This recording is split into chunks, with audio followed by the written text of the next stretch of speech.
우리가 이제 10강에서는 공동 소유 그리고 이제 용익물권 중에 이제 지상권, 성립과 그리고 이제 효력 부분까지 이렇게 봤었는데 지금까지 이제 우리가 단독 소유 형태로만 이렇게 공부를 했는데 이제는 공동 소유는 하나의 물건을 다수인이 하나의 소유권을 하나의 물건에 대한 하나의 소유권을 다수인이 분량적으로 나누고 있는 겁니다. 그러니까 이게 이제 다수설적인 견해인데 다수설적인 견해에 의하면 이것은 공유 같은 경우에는 일물일권주의에 위배되지 않는다는 얘기야. 하나의 물건에서 하나의 물건에 하나의 소유권이 존재한다. 그런데 그 소유권을 지분 비율로 분량적으로 나눠 가지고 있더라. 다수인이. 그 비율이 지분이다. 그런데 이 지분은 공유에 있어서 이 지분은 별개의 소유권처럼 다뤄지고 있다는 걸 기억을 하시고, 그래서 이제 공동소유에 있어서는 이 어떤 그 물건의 자체에 대한 어떤 처분이라든가 변경 이것과 지분에 대한 어떤 처분을 이제 구별하셔야 됩니다. 실제적으로 시험 볼 때 그걸 착각해 버리면 다 맞네, 다 틀리네 이런 문제가 발생을 합니다. 그러면 시간이 엄청나게 소모가 되니까 꼭 공동소유 나면 이게 물건에 대한 공유물에 대한 어떤 문제인가 아니면 공유 지분에 대한 어떤 문제인가 빨리 파악을 하셔야 됩니다. 일물일권주의에 대한 예외가 아니라고 그랬고, 그리고 이제 공유, 합유, 총유를 어떻게 구별하는가. 다수인 간의 그 인적 결합 형태인데, 이럴 때는 이제 인적 결합 형태에 따라서, 강도에 따라서, 단체성에 따라서 구별을 하고 있다. 그래서 가장 단체성이 약한 건 공유고, 단체성이 조금 강한 것, 공동 사업 목적이 있는 것, 이런 건 이제 합유고, 단체성이 가장 강하다. 공동 사업 목적이 있다고 해도 구성원의 개성이 그대로 살아 있습니다. 합유에 있어서는. 그런데 총유에 있어서는 완전히 단체성이 아주 강하기 때문에 그 구성원들은 사원총회의 결의에 의해서 자기 의사표시를 하는 것이지 대외적으로는 어떤 의사표시를 할 수가 없습니다. 그래서 개성이 상실돼 버린다.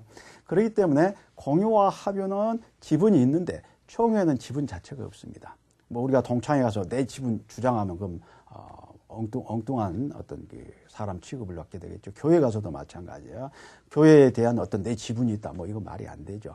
그래서 교인으로서 동창 회원으로서 어떤 권리를 행사할 수 있는 것이지 자기의 그 어떤 물건에 대해서 어떤 특별한 지분이 있는 건 소유 지분이 있는 것은 아니다라는 거예요.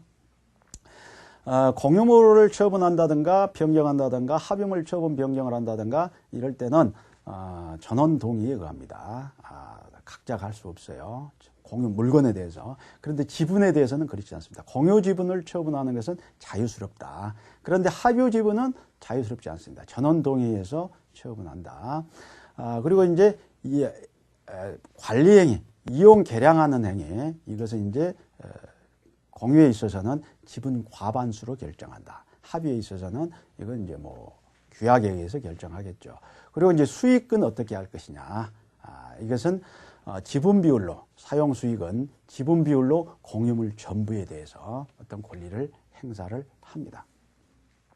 그리고 이제 지분의 탄력성과 관련해서 공유자가 자기 지분을 가지고 있는데 가령 상속인 없이 사망했다든가 공유 지분을 포기했다든가 이럴 때는 이건 어떻게 되겠냐. 국가에 귀속되겠느냐. 그렇지 않습니다. 일반적으로 상속인이 없으면 단독 소유 같으면 국가로 귀속됩니다. 국유가 되는 거예요. 상속인이 없으면. 그런데 공유에 있어서는 국유가 되지 않고 나머지 공유자들이 자기 지분 비율로 나눠 갖는다라는 것.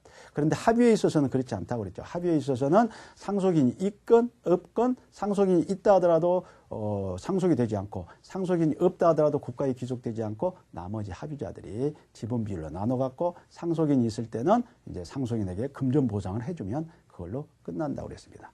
그리고 이제 공유물 분할에 있어서는 협의 분할이 원칙이라고 그랬습니다. 협의 분할이 원칙이고 이제 협의가 안 됐을 때는 재판상 분할로 가는 겁니다. 협의가 거치지 않고 곧장 재판상 분할로 간다. 이 소송은 받아들여주지 않습니다. 아예 문전에서 쫓아내버리겠죠. 소송 요건을 갖추지 않았다고 해서 각하를 당할 겁니다.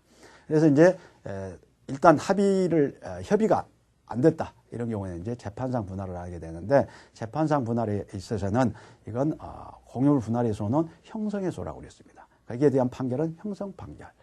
거기에 대한 판결이 확정되면 부동산의 경우 등기 필요가 없습니다. 곧장 특정 부분에 대해서 소유권을, 단독 소유권을 취득하게 되는 것이다. 여기도 현물 분할이 원칙이고, 현물 분할이 안 됐을 때 이제 대금 분할하는 겁니다. 경매를 통해서 나눠 갖는 거고, 지분 비율로 나눠 갖는 거고, 그리고 이제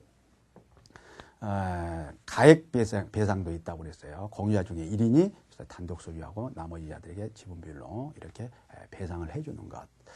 이제 용익물권에 있어서 지상권, 지역권, 전세권이 있는데, 지상권, 지역권, 전세권은 이 성립은 설정 합의와 등기, 이게 원칙입니다. 물론 이제 법정 지상권도 있긴 한데 설정 합의와 등기를 해야 된다. 그리고 지상권인 경우에는 무상도 상관이 없다고 그랬습니다. 지상권은 용익적인 권리이기 때문에 타인의 토지에 대한 권리이기 때문에 기간이 있다. 그래서 단기 제한이 있다고 그랬어요. 30년, 15년, 5년. 그 단기 제한보다 짧은 기간을 정하면 무효가 되고, 연장이 되고, 긴 기간을 정하면 유효가 된다고 그랬고, 그리고 지상권은 전세권과 다르게 편면적 강행 규정이다. 그래서 지상권 규정이 쭉 되어 있는데, 그 규정과 다른 당사자가 약정을 했는데, 그 약정이 지상권 설정자에게 유리하다. 그러면 그 약정이 무효가 되고 민법의 규정이 적용이 됩니다. 그런데 그 약정이 지상권자에게, 그러니까 타인의 토지를 이용하는 그 지상권자에게 유리한 약정이더라. 그러면 민법이 적용되지 않고, 이럴 때는 유리하게 지상권자 그 약정이 적용이 됩니다. 약정이 유효가 되겠죠. 그리고 이제 치료는 이게 없어도 상관이 없습니다. 치료는 무상도 상관이 없어요. 근데 치료가 있을 때는 등기하여야 제3자에게 주장할 수 있고, 이제 증감 청구권을 행사할 때도 이게 등기가 되어 있어야 이게 이제 제3자에게 넘어갔을 때 증감 청구권 행사할 수 있지, 등기되어 있지 않으면 제3자에 대해서는 무상이 돼버린다라는 것. 그리고 이제 지상권 비용에 있어서는 필요비 상환청구권 인정이 안 되고, 유익비 상환청구권은 인정이 된다. 그리고 이제 특이하게 갱신청구권이라는 게 있다. 갱신청구권은 지상권 기간이 만료됐는데 지상물이 현존해야 됩니다. 현존한데 가령 기간이 만료됐는데 지상물이 현존하더라, 이럴 때는 지상권자가 지상권 설정자에게 갱신청구권을 행사합니다. 그래서 기간 연장하자 이렇게 요구를 했을 때 지상권 설정자가 거절할 수도 있고 동의를 할 수도 있을 겁니다. 동의한다 그러면 다시 새로운 지상권이 설정이 될 것이고, 거기 기간은 단기 제한을 받습니다. 갱신할 때도 30년, 15년, 5년. 이처럼 지상권자가 지상권 매수청구권을 행사하면 매매계약 자체가 성립이 되는 거고, 그리고 이제 기간이 만료가 됐는데 지상물이 현존하더라, 이럴 때는 지상권자는 또 수거 의무도 있습니다. 그리고 이제 수거 권리도 있고, 이럴 때는 이제 지상권 설정자가 지상물에 대해서 매수청구권을 행사할 수가 있습니다. 이것도 물론 형성권인데, 이럴 때는 지상권자는 거절 못한데, 이제 뭐 정당한 이유가 있으면 거절할 수가 있겠습니다. 여기까지 해서 이제 지상권의 효력까지 했고, 다음 시간에는 특수한 지상권 부분을 공부해 보도록 하겠습니다.